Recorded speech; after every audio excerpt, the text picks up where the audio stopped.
All right, we just finished chapter 12, and now we're moving on to chapter 13, Mansion. I got into the habit of going to Linda's house on Tuesdays after school, and she came to my house on Thursdays. It was hard to find a place to play inside. Linda shared a bedroom with Grace on the second floor. They had bunk beds and a bookshelf crammed with old novels. I longed to look through that bookshelf, but the bedroom itself made me feel like I couldn't breathe. I think part of it was because Grace was always there. She'd either be reading, propped up on a pillow on the top bunk, or she'd have a friend over and they'd be doing a project for school or something. There wasn't much of a place to play in Linda's backyard either. It was nothing more than an overgrown strip of land on a hill with wild bushes along either side and a laundry line down the middle. Linda had a deck of cards and we tended to play Crazy Eights or Concentration at the kitchen table. But then one Tuesday, she brought out a board game called Monopoly. With the cards, we could play several games in the space of an hour or two, but Monopoly was a much longer game. Mauricia would get dropped off at Linda's house on Tuesdays after finishing at the farm, but once we started playing Monopoly, the game would be just getting interesting when she would arrive and it was time for me to leave. "Can you come to my house on Saturday?" asked Linda. "Mom said you could stay even if the game takes all day." Mauricia and Ivan agreed. Linda's mother suggested I come early on Saturday morning, and she invited me to stay for lunch. Ivan was doing some yard work at the Ukrainian church, so he walked me to Linda's house, and we decided that once I was finished, I would walk over to the church to meet him, and we'd head home together. When I got to Linda's, it was just before 9. Miss Henhock was in the kitchen making applesauce. "Linda will be down in a minute," she said. She offered me an apple, but I had just eaten breakfast. "Take a seat beside George." She pointed to the chair next to her husband. "He won't bite." I sat down, and Mr. Henhock lowered his newspaper, caught my eye, and gave me a wink. He seemed as friendly as Miss Henhock was. I must have let a fly into the house when I came in through the back door. It kept buzzing around my head. I waved it away, but it kept coming back. Suddenly, I felt the whack of a newspaper against the side of my head. I blinked once, and then again. Why would Mr. Henhock hit me like that? I barely heard what he was saying to me now. "Don't stuff yourself, Eva," Mutter is saying as she tries to pull the plate away, but Eva grabs it with 2 hands and pulls it back. "They're my favorite, and you know it," says Eva, cutting off a giant portion of apple-filled treat and shoving it into her mouth. A chunk of apple falls out and lands on the table. She picks it up and plops it back into her mouth.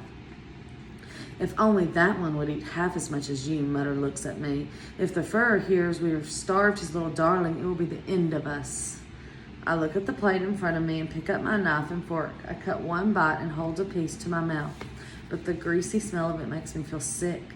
I think of the woman and children with the yellow stars. How can I eat this when it seems they have nothing?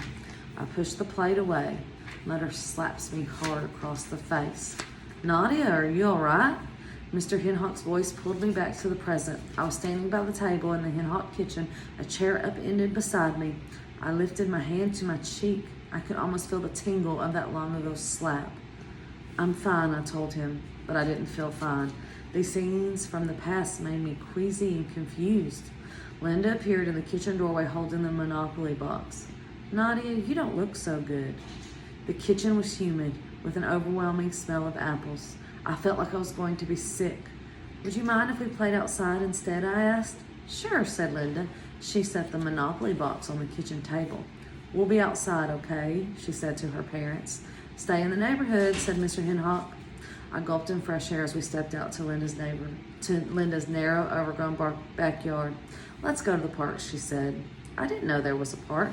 I walked beside Linda as she stayed on her own side of Usher Street and headed west. As we got further from where she lived, I noticed that the houses seemed to get shabbier. Usher curved into Rushton Street, and I spotted a fancy wrought iron gate almost hidden behind bushes. It looked like something from a storybook. Was I dreaming, or was this real? I went up to touch the gate. "Come this way and I'll show you something better," said Linda, grabbing my hand. So it was real. We walked around the curve, through the bushes, and I could see that the gate was attached to a long, fancy fence. Also almost completely hidden by leaves. But all at once there was a break in the bushes. I was so shocked by what I saw that I grabbed Linda's shoulder to steady myself. A rundown mansion on top of a hill. It seemed out of time and place, like something from a dream or a nightmare. What is it reminding her of? It felt a little sinister with paint peeling from the lattice work and ragged curtains hanging limp inside shattered windows. That's Yates Castle, said Linda. I don't think anyone lives there anymore, except maybe hobos. Something about the vast abandoned mansion tugged at my memory, but why? It looked nothing like the large, well-kept farmhouse I had lived in with Eva and Mother and Father, and there was nothing like this in the DP camp, of course. Hot bile rose up in my throat, and I doubled over, gagging.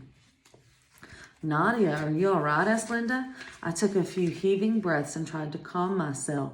After a couple of minutes, I was able to stand up straight again. I'm fine, I managed. What's wrong? Does the house scare you? She asked. I couldn't answer.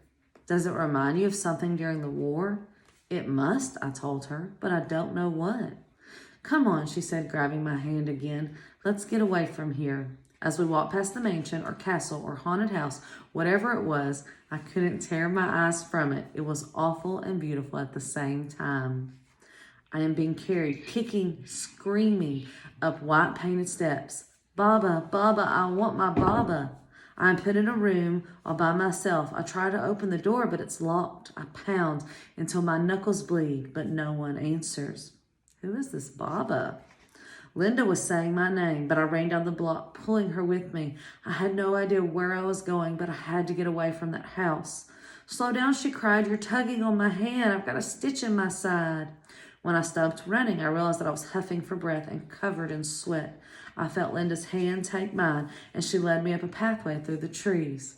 We stepped out onto tiny grass on a hill. It was open and airy and not scary at all. It was hard to believe that such a nice park was hidden from anyone strolling down Usher Street.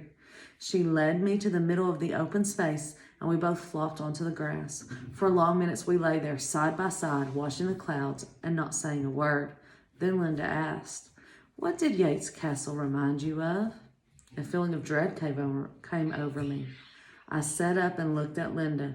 I had confided some things about my other past to her already. I longed to talk to her about those scenes that would flash into my mind. But would she understand? More important, would she tell anyone else? Michael had warned me about talking to Canadians, but Linda was my best friend after all. I had to tell her something. All I remember is being locked up in a fancy house, I said. That and how frightened I was. Who would have locked you up, she asked, a puzzled expression on her face. I don't know. Was it your parents? No. It was hard to even think of Mauricia or Ivan doing anything like that to me. I didn't say anything more, so Linda dropped the subject. We played a few games like I Spy and Finding Shapes in Clouds. And then she said we should go to the church to find Ivan. After the scare you've had, I'm sure you want to go home. I looked at Linda with new appreciation. What a kind friend she was. Do we have to go by that house again? I asked her. We don't have to, she said. She pointed up the hill. That's Terrace Hill Street. We can go up that way to your church. Are you sure you don't mind us not playing Monopoly? Nadia, said Linda. Of course I don't mind. We can always play another day. Once we got up the incline to Terrace Hill Street, we had a beautiful view of the train station and beyond. You could see almost all the way to my house, yet the castle was hidden by trees. As we walked down Terrace Hill Street, I was surprised at how close the Ukrainian church was, and I was disturbed to realize that Yates Castle and the church were actually back to back. In fact, along the side of the church and extending down to the castle was a set of steps and a carriage road. My heart tightened. That little church had been one of the few places I had felt truly safe, but now that I realized how close it was to that creepy house, I wondered if the church would ever feel like a safe place again. Ivan was raking the leaves off the lawn in front of the church. I noticed that Michael was helping his father plant a row of shrubs along the church walkway. When we got there, Ivan looked at me with surprise. You finished your game already? We're not finished, but I looked to Linda.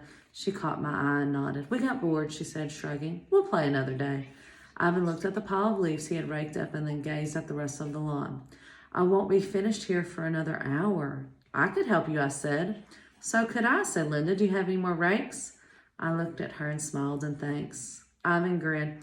It won't take long at all with 3 of us working. When we finished with the yard work, Ivan took my hand and began to walk toward those dreaded steps that led down to Usher Street alongside Yates Castle.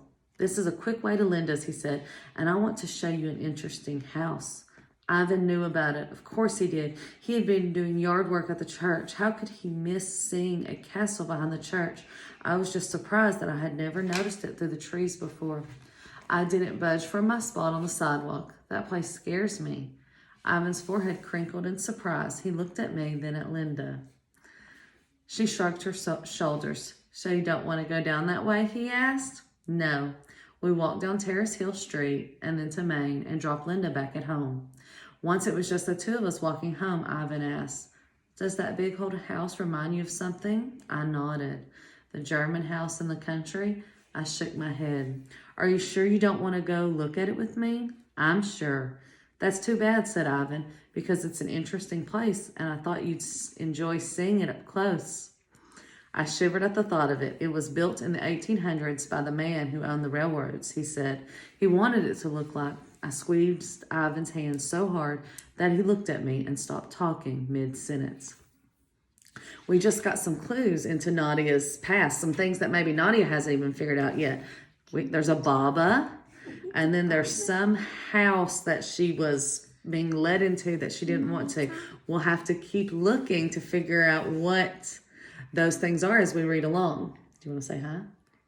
Hi. I hope you like this video. Bye. Have a happy Easter. See you next time.